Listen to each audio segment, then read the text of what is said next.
lessons 102, 103, and 104. 102, 103, 104. Lesson 102 is about two things. It's about parallel lines cut by a transversal. So whenever I have two parallel lines, these two lines right here are parallel, and another line slices through them both, that line that's doing the slicing is called a transversal. So a transversal is a line that slices through a pair of parallel lines. Now, whenever that happens, doesn't matter what angle the transversal slices through those two parallel lines at, because the two parallel lines are parallel and the transversal is straight, it forms four angles with each parallel line it encounters. And the angles formed from one of the intersections are comparable to the angles formed on the other section. And we have main names for all of these angles. So let us begin with the fact that if I have just two lines that intersect, any old two lines, doesn't matter, just any two lines intersect, then the angles that are opposite each other are equivalent. Whatever size that angle is, that angle's the same. Whatever size this angle is, that angle's the same. Whatever size T is, W's got to be the same. Whatever size S is, X has to be the same. And when we have two lines that cross, the angles that are formed there, we call them vertical angles. So V and Y are vertical angles, U and Z are vertical angles, T and W vertical angles, S and X are vertical angles. So we've got vertical angles going on. Now, the angles T, U, X, and Y are, cleverly enough, called interior angles because they're on the interior of the parallel lines.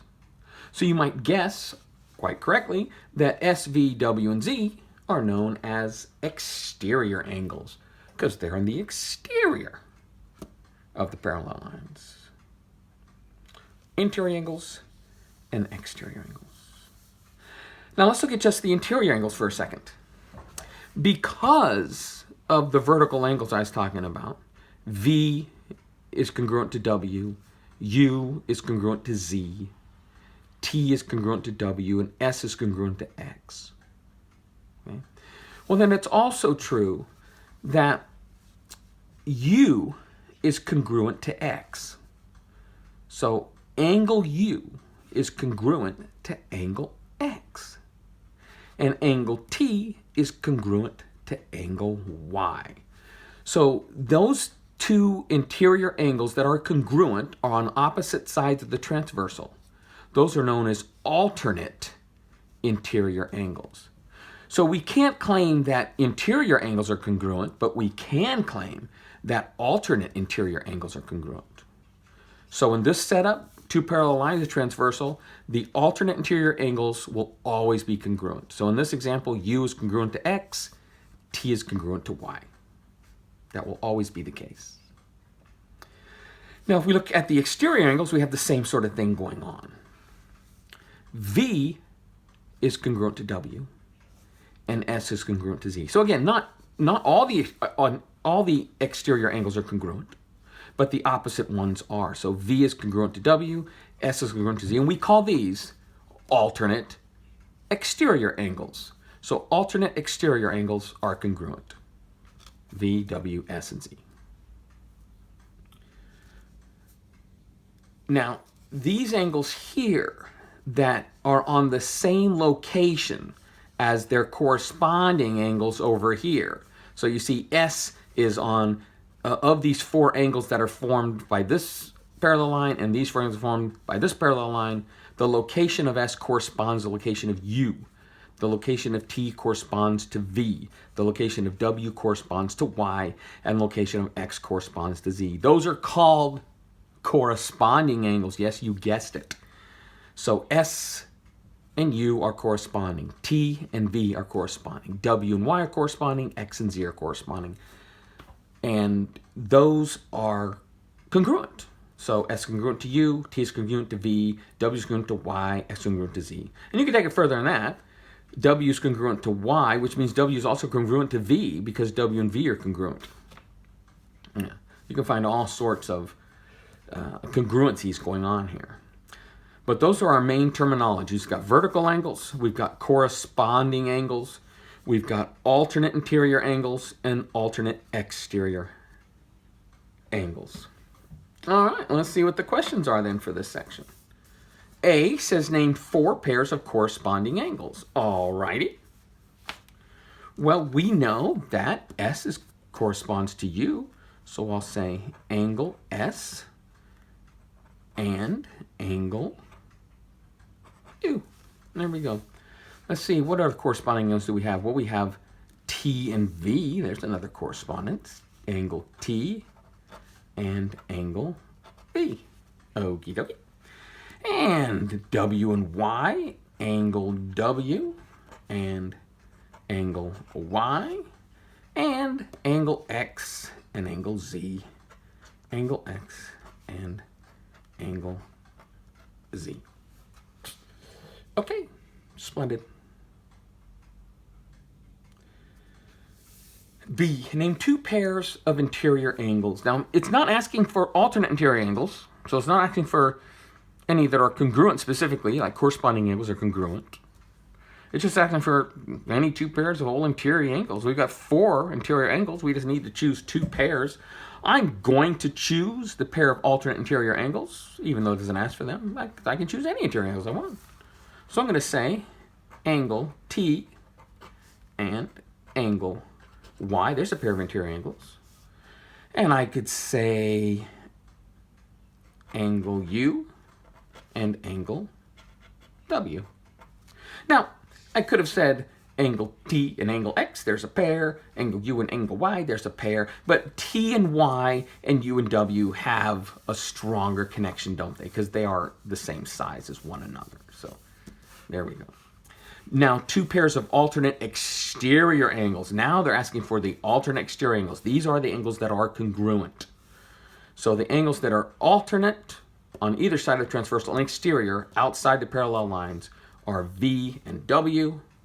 So angles V and angle W, and angles S and angle Z.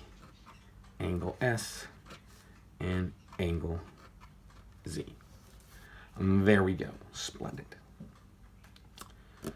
All right.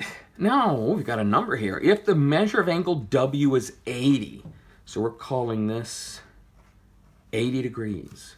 What is the measure of each of the other angles? Okay, well, if this is 80, then T has to be 80, doesn't it? Yes, because it is a vertical angle with W. So if W is 80, T is 80. So angle W is 80 degrees, which means angle T is 80 degrees. Now, while we're at it, T and Y are alternate interior angles, aren't they? Sure they are. That means angle Y is equal to 80 degrees. Now, Y is a vertical angle with V, isn't it? Yes. That means V is also 80 degrees. You could also have argued that W and V are alternate exterior angles. So V must also be 80 if W is 80. So V, this is 80 degrees, and this is 80 degrees. Now, let's look at just this 2 pair of angles, W and X here. Together they form a straight line. And a straight line holds how many degrees? Why, yes, that's right, 180. So if W's 80, X has to be 100, doesn't it? Because again, they form a straight line together. So that means X is equal to 100 degrees, which means S must be equal to 100 degrees. And since S and Z are alternate interior angles, Z must equal 100 degrees. And since X and U are alternate interior angles, then angle U must equal 100 degrees. Everything accounted for. S, T, U, V, W, X, Y, and Z. And there we go. So having a transversal cut through a couple parallel lines tells us quite a bit. A little powerful little geometrical thing there. All right. Now, this was the first part of Lesson 102. The second part of Lesson 102 is more problems where you have to solve by manipulating the characters. So, for instance, we have 3w minus 10 plus w equals 90, and we want to solve this for w. So the end result is to get w all by itself on one side of the equality and everything else on the other.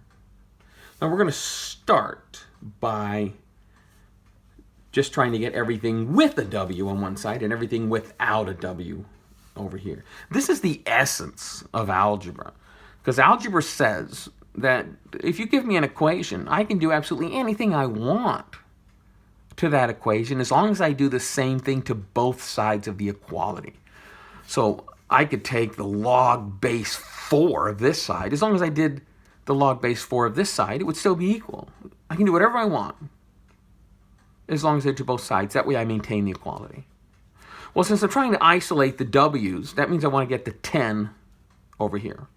Now, technically, one would argue that what you're doing is you're adding 10, but you're doing it to both sides, because 10 minus 10 plus 10 is 0. But the better way, more streamlined way to look at it is the end result is that if I take something on this side, I can just move it over to this side of the equality as long as I change its sign. So if it's a minus 10 over here, it just becomes a plus 10 over here. So my first step will simply be to say 3w plus w equals 90 plus 10. So I have a minus 10 here. I want it over there. I just put it over there, but I make it a positive. Now we can combine like terms, because I have a 3w and a 1w. 3w plus 1w is 4w. And 90 plus 10 is 100. Now I want to get the w all by itself. Right now it's multiplied by a 4. So to get rid of that 4, since it's multiplied, I need to divide by 4. Because 4 divided by 4 is just 1. That means w should equal 100 divided by 4, which equals 25. And there's my answer for w, 25. So all these problems will just be, you guys have done this sort of thing before. We're just manipulating this stuff, putting stuff where we want until we achieve the desired result. Oh, now let's look at what happens here in F. Look at this. We have a plus 10 and a minus 10, but they're on the same side of the equality, aren't they? And plus 10 and minus 10, if we add those two together, that's 0. So we can just ignore those right off the bat. The end result's 0. Excellent. So now what I have is x plus 2x equals 180. Well, these all contain an x. That means we can add them together. X plus 2x is 4x. 4x equals 180. Now, again, the 4 is multiplied by the x, so to get rid of the 4, I need to divide by 4. So after I do that, I get x equals 180 divided by 4, which is equal to 45. There you go. See how easy and fun these are? Now here's a nice example where I have just normal numbers called constants on both sides of the equality, and I also have variables on both sides of the equality. So that means I'm going to try and get the y's on one side and the non-y's on the other. And in this case, I could put them either side, but I'm going to put the y's over here and put the numbers over here. So that means in this case, I'm going to put the y on this side and the 5 on this side. So this y right now, we don't have to show the sign, but it's positive. So if I just want to move it over here, I can do that. I just need to change it from a positive to a negative. So On the left side now, we'll have 3y minus y. Now the 5 is positive here, so if you move it over there, I just make it a negative. 25 minus 5. Looky there, would you? Now we can combine like terms on this side. 3y minus y, that's 3y minus a 1y. That's 2y. And that equals minus 25 minus 5. Minus 25 minus 5 is minus 30. Now the 2's multiplied by the y, so to get rid of the 2, I divide. That means now I have y equals minus 30 divided by 2. And minus 30 divided by 2 is minus 15. Now, never lose sight of what finding a solution like this means. For me to say that y equals minus 15, that means if I went back to my original equation and plugged in minus 15, that statement would be true. Let's check it. Okay. So we have minus 3 times minus 15. Well, 3 times minus 15 is a negative 45. 3 times 15 is 45. The minus sign makes a minus 45. Minus 45 plus 5 is a minus 40, because we're adding 5 back in the positive direction. So this side would equal minus 40. On this side, I would have minus 15, minus 25. Minus 15 minus 25 is minus 40. Minus 40 equals minus 40. Done. Up here, we can do the same thing. If x is 45, 45 plus 45 is 90, plus 10 is 100, plus 2 times 45. 2 times 45 is 90. So 100 plus 90 is 190. 190 minus 10 is 180. And up here, 3 times 25 is 75, minus 10 is 85. Sorry. 75 minus 10 is 65, plus 25 is 90. All right, so don't lose sight of the fact of exactly what it means when we solve one of these four. So let's look at this one right here. 4n minus 5 equals 2n plus 3. So again, I'm going to put my n's over here, non-n's over there. So the 2n over here is positive. So when I bring it over here, I get 4n minus 2n. The minus 5, well, the 5 is a negative here. So when I pull it over here, it becomes a positive. So this should equal 3 plus 5. 2n comes over there as a negative. Minus 5 over there as a positive. 4n minus 2n is 2n. 3 plus 5 is 8. You can see where this is going to go. I need to divide by 2. So now n equals 8 divided by 2, which is 4. There we go. Let's test it real quick. 16 minus 5 is 11. 2 times 4 is 8 plus 3 is 11.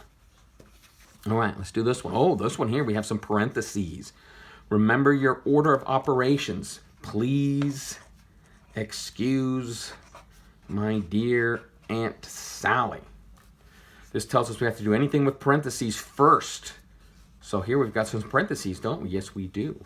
So the first step will be to simply say 3x.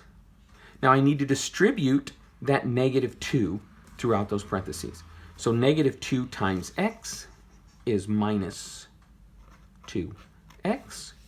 And the negative 2 times the minus 4, that's a negative times a negative, that's a positive 8, isn't it? 2 times 4 is 8, and a negative, minus a minus is plus, the reason why is unknown to us. And that equals 32. So now I'm down to just moving stuff around. 3x minus 2x is just x. And I'm going to take the positive 8 and put it over there. So x equals 32 minus 8. So end answer is x equals 32 minus 8, which is 24. And there we go. And right down here, so there we just got to do the distributing straight out the way, get rid of those parentheses. So I have 3x equals, distribute the 2. 2 times x is 2x. 2 times minus 4 is a minus 8. So now I'll bring my 2x over here with the 3x. 3x. Since that's positive, I make it negative on this side. 3x minus 2x is just x, so it looks like x equals negative 8. There you go. So just more of the same. You really can't have too much practice with that at this stage, because you're going to be encountering this and utilizing this throughout the rest of your math career. All right, that was lesson 102. Let's look at lesson 103. Lesson 103 is about simplifying stuff. I'm not liking how this pen's working for me today. What do I got? What else do I have here?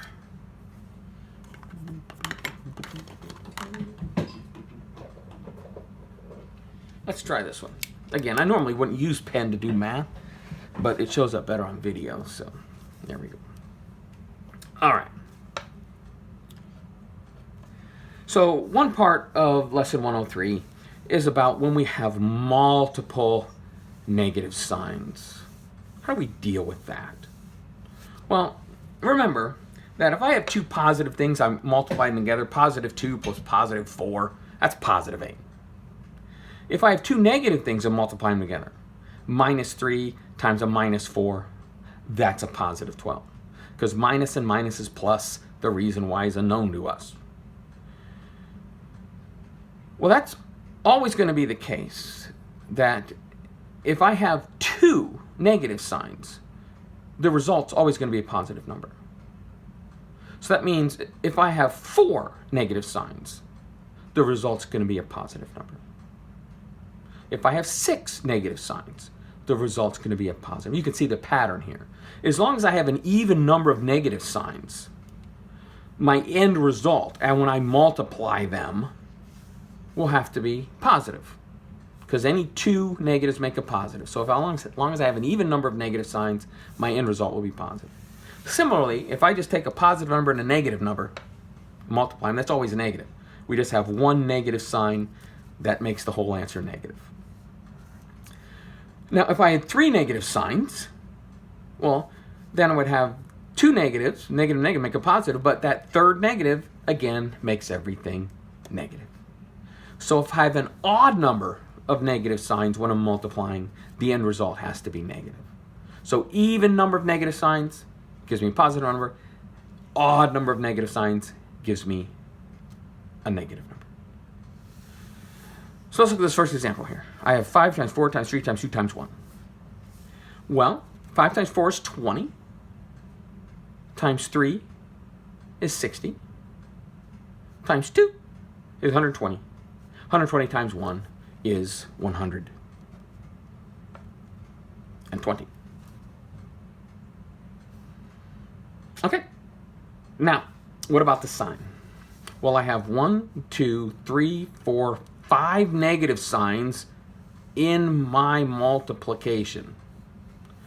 Since that's an odd number, I know my final answer must be negative 120. And I don't like the way that looks at all.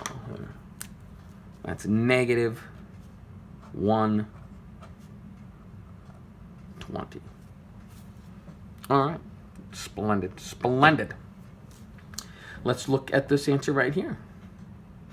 Now, we know right away it's going to be 120, don't we? Because we're multiplying the same numbers. We're multiplying 5, 4, 3, 2, and 1. So the only question is, what will the sign be? Well, let's see here. I have all positives, and then I have an even number of negatives. Even number of negatives are also positive. So I just have a bunch of positives all told. So my answer will be a positive 120. There you go. Minus 2 to the third. Remember what the exponent means. That means we're going to take minus 2 times itself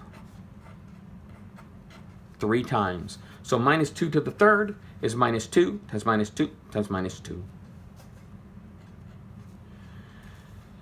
Which means that's going to be minus 2 times minus 2 is a minus 4, is a positive 4 rather. Minus 2 times positive 4 times a minus 2. The end result is going to be a negative 8. Now, another way you can look at this is you can say, well, minus 2 to the third, I know the answer is going to be negative because the exponent is odd. That means I'm going to have an odd number of negative signs in my product, which means my end result has to be negative. So you could have just said minus 2 to the third is just equivalent to minus 2 to the third. And 2 to the third is just 8, so negative 8. Let's do that here. Minus 3 to the fourth says minus 3 times minus 3 says minus 3 says minus 3, which is which results in an even number. The exponent's even, so we have an even number of negative signs. So this is the same as saying, since it's even, the answer is going to be positive. So minus 3 to the fourth is equivalent to just positive 3 to the fourth, because the end result's going to be positive because they have an even power. And 3 to the fourth is just 3 times 3 times 3 times 3 is 81. Same thing here. I have a negative 9 to an even power. That means the negatives will cancel each other out. Minus times a minus. This is just the same as 9 squared, which is 81. And f, I have minus 1 to the fifth. Well, 1 to any power is always 1. The only question is, what's happened with the negative sign? Well, we have an odd power that represents itself in an odd number of negative signs, so my answer has to be negative.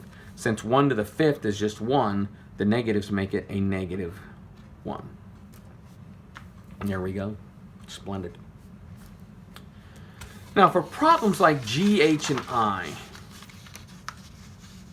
depending on how much experience you have with these,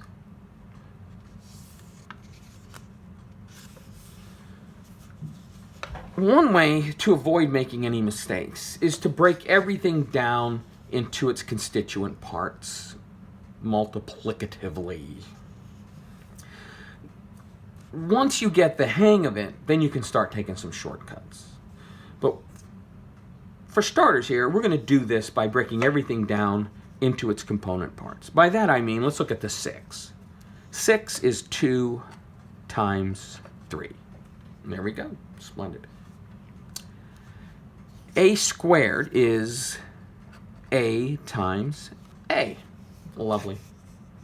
B cubed is B times B times B. And C is just C. And that is all over 3 times A times B. There we go. So the numerator, 6A squared B cubed C, is just 2 times 3, 8 times A, B times E times B times C. And the denominator is 3 times B. When we do it this way, you can see if I have anything that's common to the top as it is on the bottom, they cancel each other out. Let's look at the 3's. 3 over 3 is equivalent to 1. So we can just ignore that. They cancel each other out. I have one A here and an A there. I can get rid of them. There you go. I have a B here and a B there. I can get rid of one of those. So let's see what we're left with. We're left with just 1. When we cancel everything out, remember, they're canceling out because they're forming 1. So it's not like we have 0 on the bottom. We have 1 down below. Everything's canceled out. But on the top, we have 2A, B, B, C. So that's going to be 2A, B times B is B squared, and C. So this whole expression simplifies to that.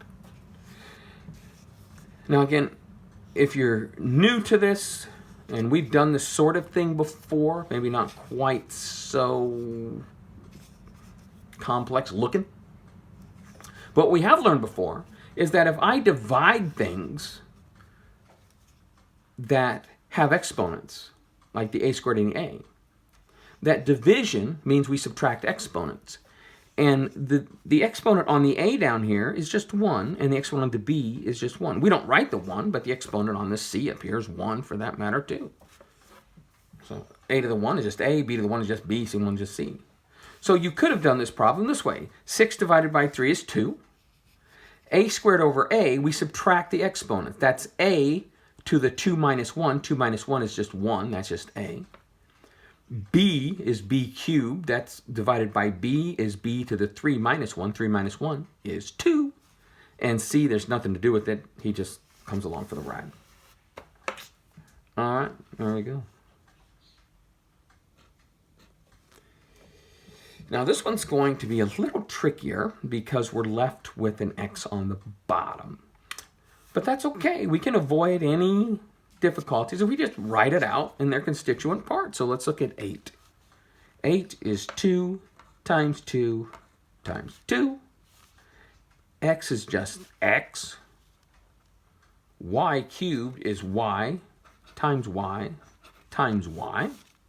And z squared is just z times z. Now that is all over 6, which is 2 times 3, x squared, which is x times x, and y, which is just y. So now, if there's something I have common on the top and the bottom, I can cancel that out. So I have 1, 2 here. I can get rid of one of those 2's there. I don't have any 3's, so I can't get rid of the 3. I have 1x right there. I can get rid of that x right there. And I have 1y down here. I can get rid of that y right there. I don't have any z's. So the end result, after I cancel out whatever I can cancel out, in the numerator we have 2 times 2, which is 4. X's are gone. Y times y, which is y squared. Z times z, which is z squared. And in the denominator, all I have left is a 3 and an x, so that's 3x. And you can see if you look at this answer here, there's nothing else common between the numerator and the denominator. So that's as simple as we can get it. And the last one here, 15 is 3 times 5. M is just m. N squared is n times n. And p is just p.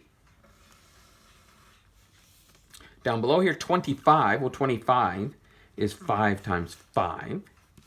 M squared is m times m. And n squared is n times n. All right, let's see what cancels out here. Well, I don't have a 3 in both places. I do have a 5, though. Let's get rid of this 5 and this 5 right there. I have an m up here and an m there. I can cancel out one of those. Oh, look here. I have 2 n's on the top and the bottom. I can get rid of all the n's. So now we look at the numerator. I have left a 3 and a p. Everything else got canceled out. So the numerator is 3p. The denominator, all I have left is a 5 and an m. 5m.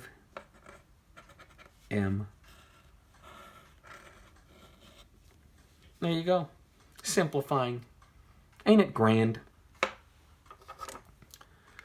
So there is lesson 103.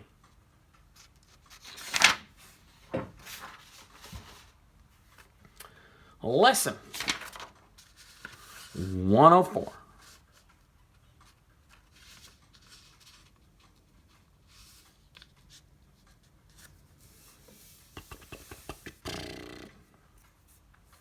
Lesson 104 is about perimeter and area of some odd-shaped things. So we've got this little box here with this semicircle jutting out the top. Now, if it were just a rectangle, that's easy. Length times width. But it's not. So let's talk for a moment about the area of partial circles. Okay? So the area of a circle is just pi r squared. So we take pi and we multiply it by whatever the radius is, squared. That'll give us the area of a circle. Now, the perimeter, or what we call the circumference of a circle, c, is equal to 2 pi r. And that just represents the radius of the circle. All right, now keep in mind too that all the way around a circle, if I start here and go around counterclockwise or clockwise, doesn't matter, we cover 360 degrees. So if it's a full circle, I can find the area with pi r squared. I can find the circumference with the 2 pi r. But what happens if it's half a circle? Well, then you can see that that's going to represent half the area, isn't it? And the circumference also will be half the circumference. So how does that come about mathematically? Well, it comes about because if I start here and I travel this direction on a half circle, I'm not going to go 360 degrees. I'm going to go 180 degrees. I'm going to go halfway. So when I'm dealing with the partial circle, the way I will write that out is I will say, okay, well, however many degrees I'm going to cover, in this case, 180, I'm going to divide that by the total degrees in a circle. So you can see if I go halfway, 180 divided by 360 is 1/2. That's half the circle, which is exactly what we would have thought. Let's say I'm only going to go a quarter of the way. I just have a quarter circle, so it looks like that. That's 90 degrees in there. Well, then that's 90 degrees worth of circle. The entire circle is 360 degrees. Well, that's equivalent to 1/4, which is exactly what we knew because that's a quarter circle. So when I'm finding the area and the perimeter of less than whole circles, I just need to know how many degrees the partial circle takes up. I divide it by 360, and then I have my multiplier to find my area and my circumference. So let's look at the circumference of, let's find the perimeter of this whole thing here. So first let's get the straight sides down, right? That's 4 from there to there, they tell us that. That's 3 from there to there. That means this side over here is also 3. From there to there. So what about the length of this side? Well, part of it's 4. I just need to know that length right there, which I know because the radius of this circle is 3. That means this portion right here is 3, this portion right there is 3. And those values make up the entire length of this side, so 4 plus 3 plus 3. That means this side is 10. So now all I have left to do is figure out, well, how long then is this semicircle right there? Well, that would be half the circumference. Well, if I'm going to write it up formally, I will say that the circumference of that half circle is equal to 180 degrees, which is degrees on the circle that I cover, divided by 360, and then times 2 pi r. Well, we know that 180 divided by 360 is 1/2. 2 pi. Well, r is the radius of the circle, which they tell us is 3. So times 3. So my circumference for just that semicircle is 1/2 times 2, which is just 1. Looks like it's just going to be 3 pi. There we go. So the perimeter will be 3 plus 3. Right there, 3 plus 3. Plus 10. Plus 4. Plus 3 pi. For a final answer of 3 plus 3 is 6, plus 10 is 16, plus 4, 20. Plus 3 pi. And I'm just going to leave the answer that way. I could work it out on the calculator. Well, why don't I? The problem set says that all these measurements are in centimeters. So we'll say 20 and 3. Multiply that by pi. Where's pi? Let's see, pi. Oh, your book says use 3.14 for pi, so I better do that. 3.14. So 3.14 is 9.42 plus 20. So in centimeters, the answer is 29.42 centimeters. There's the perimeter. All right. So now to find the area of the figure, let's block this off here. I need to find the area of the rectangle. and the area of the semicircle. Well, the area of the rectangle is cinchy, right? It's a rectangle that has a height of 3 and a base of 10, or a length of 10 and a width of 3. 3 times 10 is 30. So the area of the rectangle is equal to 30. Now remember, that's in square centimeters, because we're taking 3 centimeters times 10 centimeters is 30 centimeters times centimeters, centimeters squared. So there's part of my problem done there. I just need to find out the area of that half circle. Well, again, I know that the area will be equal to the amount of degrees I cover in that portion of the circle, which is 180, divided by the total number of degrees in a circle, which is 360, times pi, times r, we know r is 3, and that's squared. So once again, 180 divided by 360 is 1/2. So the area of the semicircle is 1/2, and 3 squared is 9. So this is going to be times 9 pi, or 9 pi over 2. So that means the total area for my figure will be the area of the rectangle plus the area of the semicircle. So that should be, the area will be 30 plus 9 pi over 2 centimeters. If I work that out on the calculator, that is 30. Enter. 9. Enter. 3.14. Multiply 9 and 3.14. Boom. Divide that by 2. Kapow! That's 14.13 plus 30. So the area is going to be 44.13 square centimeters. There we go. There we go. Area, perimeter.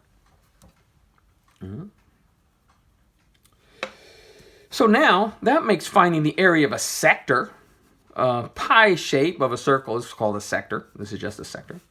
That makes finding the area of a sector pretty cinchy, doesn't it? Sure it does. Because we know the area of a circle, and we know that this sector comprises 45 degrees of the entire circle. So the area of that sector, pretty straightforward. It's going to be 45 degrees divided by the degrees for a whole circle, 360, and then times the area of a whole circle, which would be pi. R here is 4 squared. So 45 divided by 360, that is 1/8. Yep, 1/8. Because 45 is 45, 45, yeah. And then we have pi times 4 squared, which is 16. Oh, look at the 8 and the 16 cancel out, don't they? Not completely, but we can get rid of the 8 and leave a 2, so the end result comes out to be 2 pi. Since this is area, I've got 4 centimeters squared, so my answer is in centimeters squared. And if I were going to write this down in decimal form, 2 times pi is 6.28 square centimeters. I prefer 2 pi, but your book wants you to use 3.14. So there we go. See how easy that is. Once we know what portion of the circle we're covering, we divide that by the degrees for an entire circle, and then just use the same formula. So what's the perimeter of the figure in problem C? Okay, so to find the perimeter, we need to know the length of these two, which we know. They're both radii of the circle. So that's 4 centimeters, and that's 4 centimeters. So I just need to know what is the length of this. Well, that's just a portion of the circumference, isn't it? What portion of the circumference, I wonder? Well, let's figure it out. We're only covering 45 degrees, so it's going to be 45 degrees divided by the whole circle, and then times the circumference of the circle, which is 2 pi times r, which is 4. Well, 45 over 360 is 1/8. And then we've got 2 pi times 4. Well, 2 times 4 is 8, isn't it? Yes. And pi, so we have 8 pi over 8, or just pi. So that means this length right here is just pi centimeters, the 3.14 centimeters. So the perimeter overall will be 4 plus 4 plus pi, 4 plus 4 plus pi, or 8 plus pi, or if you convert pi to 3.14, 11.14 centimeters. There you go. That is lesson 104. So lessons 102, 103, 104. As always, if you have any questions about anything I've done here today, or if you have any questions about your homework, let me know. I'm happy to answer. Thank you for your time and attention.